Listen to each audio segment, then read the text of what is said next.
Hi Mini Masters, thank you for coming to this tutorial on how to make your very own miniature banjo. I picked this craft to go along with the Zin Zin Zin violin story for November 11th. But really you can use this for any time that you want. Even though the book is about a violin, we are going to make a little tiny banjo. So what you need for this is a jar lid, so a fairly large one because we're going to use a tongue depressor. So you want a nice big tongue depressor like this, so that you want your jar lid to be about that size on your tongue depressor. If it's too small, then you won't be able to get your strings on like you need.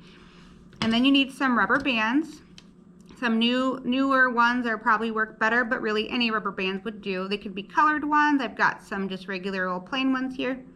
You do need some hot glue, but you do need parental supervision because you do not want to use hot glue by yourself. And then you need some markers, stickers, paint, anything that you would like to use to decorate.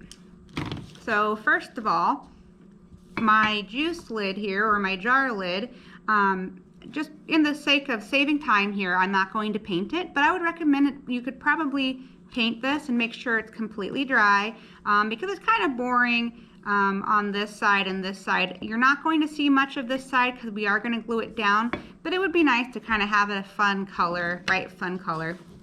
And on the inside here, you can put stickers, you can paint it. You just want to make sure that you wash out the inside of it so it's not all yucky.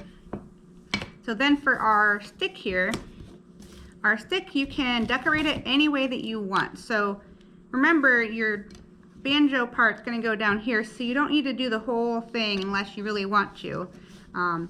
But you can just do some simple little designs. I'm going to do some shapes. So you can, again, you can color these with markers. You can use stickers. You can paint them. You can leave it blank if you really want to. I mean, the sky's the limit. It's really up to what you want to do.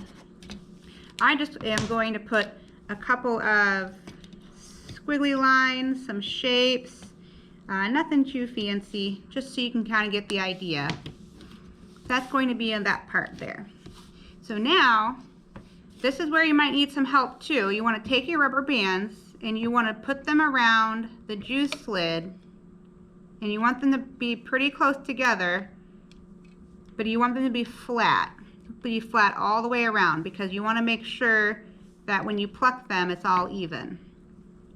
So you can put them on, and you can have your little ones help you, but it's probably safer and probably easier to do this part yourself because they're going to have fun plucking them later. So I chose a 4-string. Once you get another string, it might fall down, but you want to try to make them as somewhat even as you can. And I'm going to do one more here. So there you have it. There's my 4-string.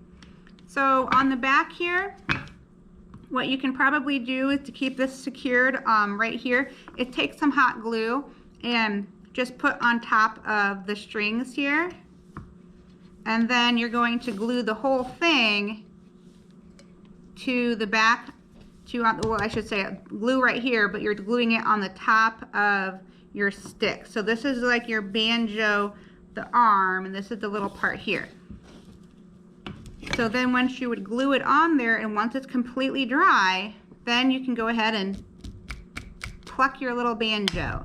So it doesn't make a lot of noise, but it's kind of fun to be able to pluck their banjo would have strings, but we've got some rubber bands, so it's kind of fun to play with them and pluck them, and then little kids can kind of get the feel for plucking of an instrument. So there you go. There's a quick, pretty simple, easy way to make your own little tiny banjo. Don't worry, it's not too loud. It doesn't make that much noise. But anyway, have fun, and show me your banjos when you make them. Thanks. Bye.